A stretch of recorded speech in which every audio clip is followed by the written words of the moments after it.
Okay, you all get to be preachers a little bit. This service, actually, it came about, just so you know, Steve and Barbara Morahiro bought this sermon auction item, so which means that they get to choose what topic I'm going to preach on. They don't get to choose what I say, but they get to choose the topic that I'm going to preach on. They gave me actually this really great list of like 10 things. And I think I've even touched on some of them already. But today, this was one of my favorites.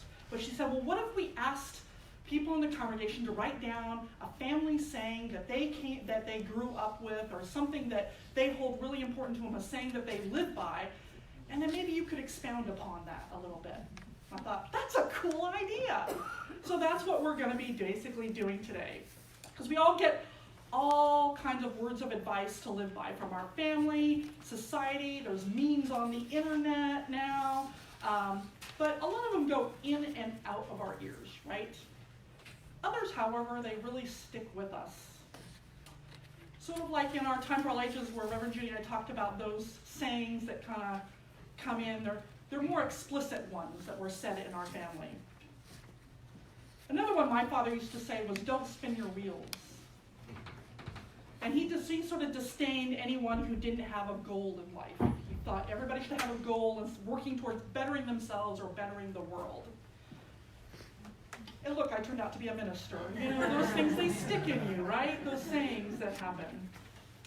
Now, there are also sort of implicit types of sayings or aphorisms, slogans, advice that we all have in our family, that kind of thing. So one of the implicit ones in my family was, don't be lazy, angry, or stupid. It was never said that way, but it was very much implied in everything that we do. So you can imagine that sometimes it's then hard for me to express my anger, or even to admit, it's taken me a long time to admit that when I don't know something. That's why I like the wonder box. I wonder is a great phrase that I try to learn. I wonder. And I even have a hard time sometimes relaxing and enjoying my time off because I feel like I have to be productive, right? Does anyone else get that message? Yeah. Welcome to being American. On the positive side, I also got the message from my father, do what makes you happy. In life, do what makes you happy. So success to me wasn't measured in how much money I was making or the things that I had, but how happy I was. And I think that was a good lesson to learn as well. Now, there's lots of those aphorisms, sayings, piece of advice that we grow up with, right? We've got just do it. One of the ones that I've picked up as an adult that I love, that I find it helps me so much in so many different ways, is this too shall pass, right? That one, I live by those words. So when I'm going through something difficult, just know, okay, it'll get better. And it also reminds me when I'm feeling really good, like it will change, so enjoy it. Enjoy this feeling right now. So, you all okay with helping me write the sermon? All right. So after some time of reflection, I'm going to give you some time to write down, and you've got in your order of service a little yellow sheet of paper you were given. And if you need one, raise your hand. The ushers will bring you one more. The other things, if you need a pen or a pencil, also wave your hand, and they also have pens and pencils. So Sue and Ralph, if you guys would hand out pens and pencils to people, that would be great. And it can be implicit, it can be explicit. So Sue and Ralph, can you guys hand out pens and pencils? Thank you. We'll have plenty of time. I'm going to give people plenty of time to write these down. Oh, you're finished. So who needs a pencil or a pen?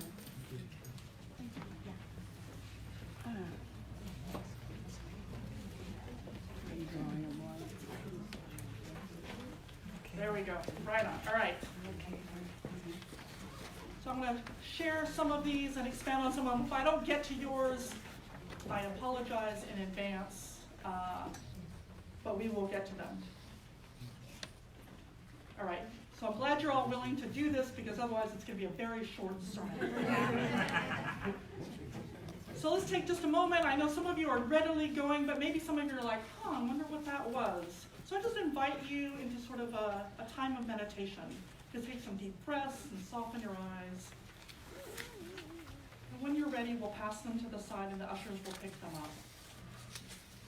Beth will play softly while we consider.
Tis a gift to be simple. Tis a gift to be simple, tis a gift to be free, tis a gift to come down where we ought to be. And when we find ourselves in the place just right, to be in the valley of love and delight. Where true simplicity is gained, to bow and to bend we shan't be ashamed. To turn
discussion would come up with them. So we're just going through ones that we think that might be good for us to expound upon here in different ways. So if we don't get to yours, don't worry.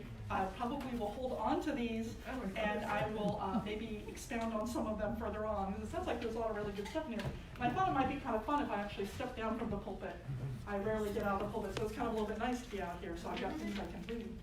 All right, so Laura Gethard Beach said from her mother, she learned there are always alternatives. You always have a choice. What a wonderful thing, Clover, that teacher tried. I love that. And she said, words that I live by now is that there's no way to peace and happiness. Peace and happiness is the way. Isn't that lovely? You know, there's always alternatives. I really like that also. You know, you always have a choice. How you respond to things, how you don't respond to things, whether or not you even do respond to something. It's a choice. We all make choices one way or the other. I really like that. So Lan Chi Fam said, it's not how much money you make, but how much money you spend that matters. That was from her mom and dad. That's really good practical advice, isn't it? You know, I wish I had gotten that one. I did not get that piece of advice. In my family it was, oh, you got money, spend it. So I've had to learn actually how to save money and how to do that. So I love that. It's not how much money you make, but how much money you spend that matters. So good on you, mom and dad. All right, let's see here. Jeff Ayton wrote, he said, Murphy was an optimist. It reminds me that when things go wrong, the failure can be worse than you could ever expect. So he learned, remember to plan for your failure. Now this may not come as a surprise that Jeff is a civil engineer. I think that that's really, you know, this is, you know, isn't it interesting though, that, you know, for some people it's like, yeah, you plan for the worst case scenario, right? I tend to plan for the best case scenario. And it is, how, you know, which way do you choose to go? And they can both be, that's the thing is that they're both needed in life, right? We need both. It's not an either or. All right. I love it. Rob Penny, he wrote, one of the words that he lives by is don't worry until it's time to worry. How many people can do that? I have a hard time with that, but it's such good advice. It's such a great thing to do. And I do try to, actually. I try to do that. When I find myself worrying about something in the future, it's like, can't do anything about it right now. Wait till you get there, and you can figure it out. Somebody wrote, but they didn't put their name down, and I'm wondering if this is a hint. It says, silence is golden.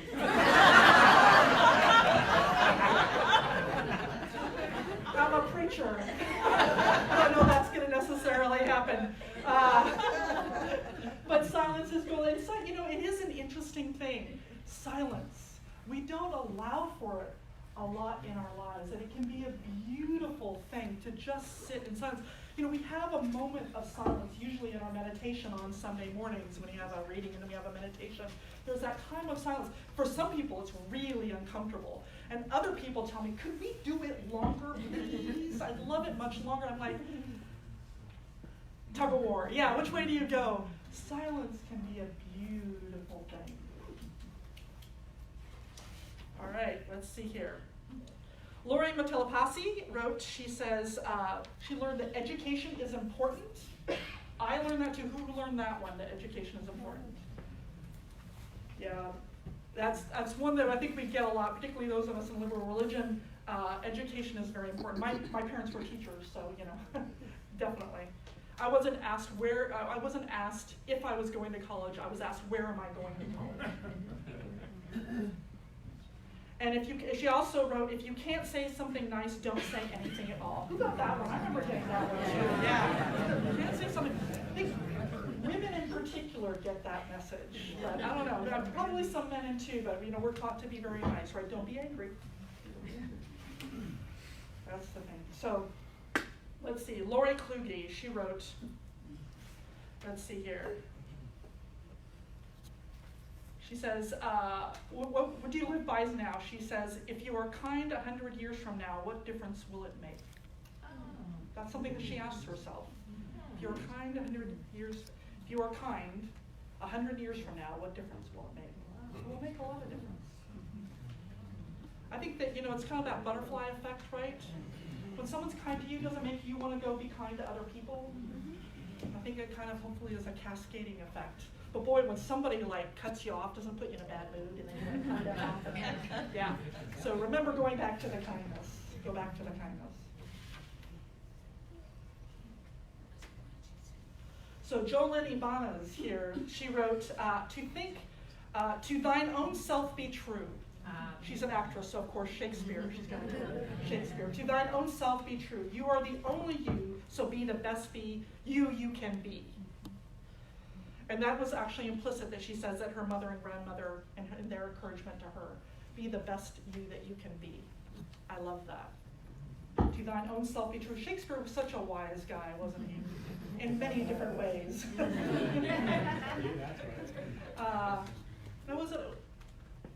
Can't remember who said it. Was it Carl Sagan who said, you will be the only you in all of evolution, all of history. There will only be one you. So be the best you that you can be. Someone wrote, but they didn't put their name down, but this is a famous quote, be the change you want to see in the world, right? Be the change you want to see in the world. Was it Gandhi who said that? I believe it was Gandhi, yes. Those are really good words to live by, right? You want to change the world, well then change what you're doing locally, right? Act locally, think locally, act locally. It's another way of putting that. So we do our best on that one. And Jim Clough, he wrote, one day at a time. Yeah, that's a really good one. Just one day at a time. I tell myself that, because you've been seeing me shrink over the years in my diet. Just for today, stick to it. Just for today. Then I'll get better. All right. So Joan Ashley, she wrote, she said, basically what she was taught was don't take any wooden nickels.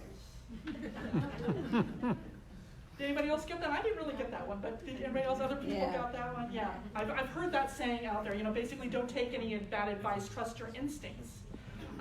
She wrote, do what you know is right in your heart regardless of what others might think. Do what you know is just right in your heart. One of our, we have 7 principles and we have 6 sources.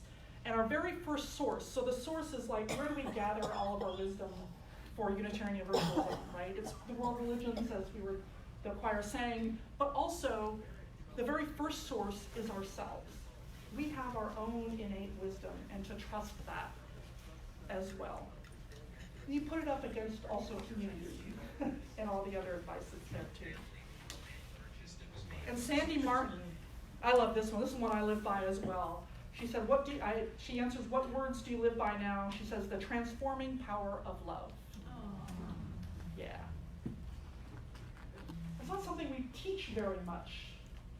We're trying to teach it at least in a lot of churches, in this church, definitely. That's one of my things, is that I do think it can transform in many wonderful and beautiful ways. So let me see, what other ones do we have up here? Let's see.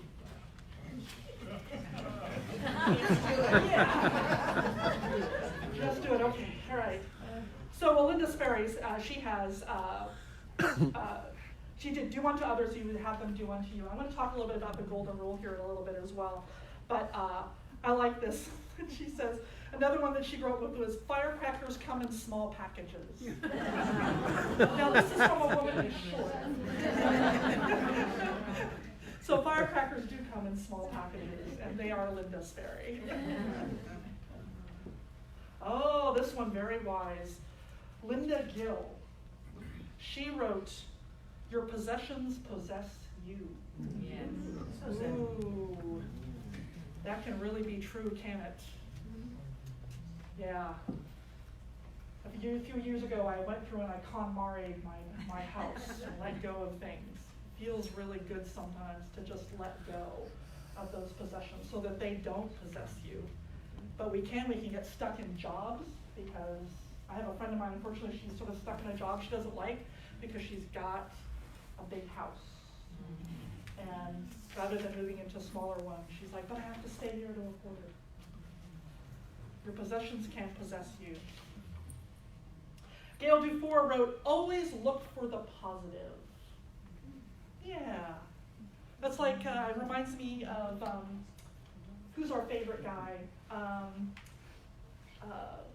Mr. Rogers. Mr. Rogers.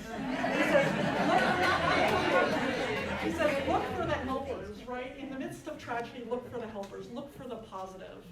I always like what Brene Brown says, people actually are not out there to piss me off. They're actually just doing the best that they can. And so looking at the heart of the person and seeing what are they doing and seeing that positive, they're just doing the best that they can. All right. Thank you. See, we're of one mind. So Marilyn Friends, hers is live in the moment.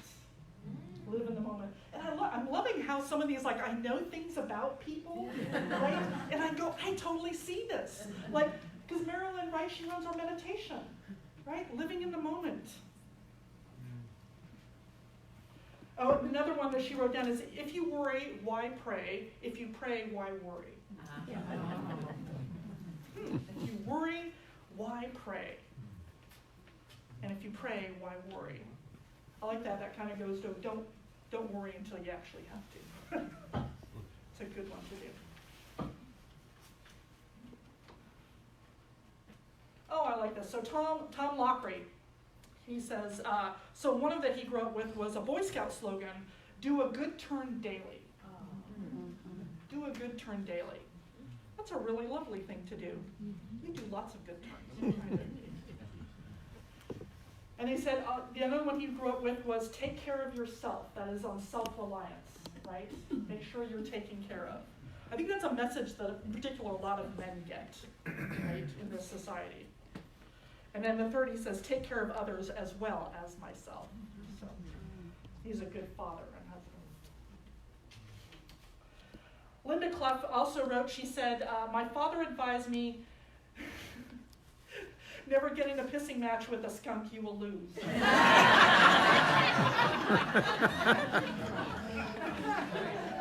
That's very true. And good advice at any time. But I think you can take that a little bit further even, right? Like, I mean, if someone is just, like, you know that they're full of vitriol or their hatred, like, don't try to get in a pissing match with them, because you can't win. They're just going to be full of hatred, and there's not much you can do. Even though we believe in the transforming power of love, and some of that is just turning away from that kind of hatred as well. Somebody wrote here, but they didn't leave their name, be happy, don't worry. Another really good one. Great song. Don't worry. Don Martin, I love this one. This is great. He said, from my maternal grandfather, he was told, if they meant you to hang on to it, they'd have put handles on money. I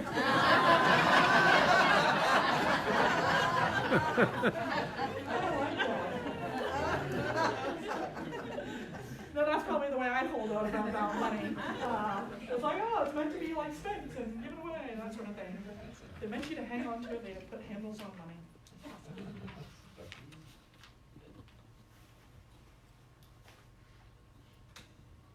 So Diane Longevin, she wrote, she grew up with be kind, right?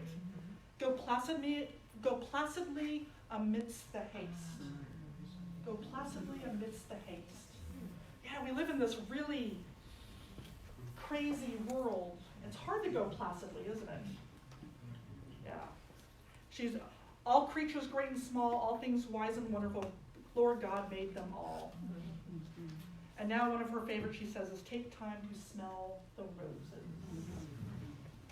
Have you ever passed a rose and like literally go, okay, I'm gonna use this one, right? Because you really, gotta take the time to do that, so.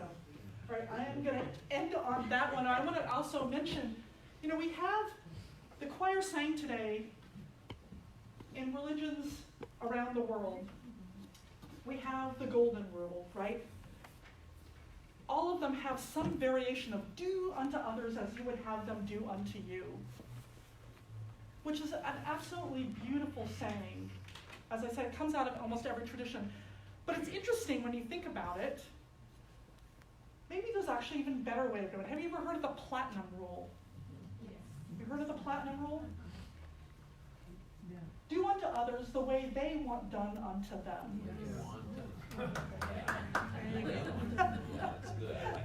And I kind of like this because we make assumptions right under the golden rule.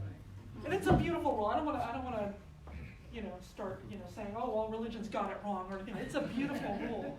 And the idea is to think empathetically, right? Think about what that other person might want and have them treated as you would want to be treated. But I like this one, the platinum rule. Do unto others the way they want done unto them.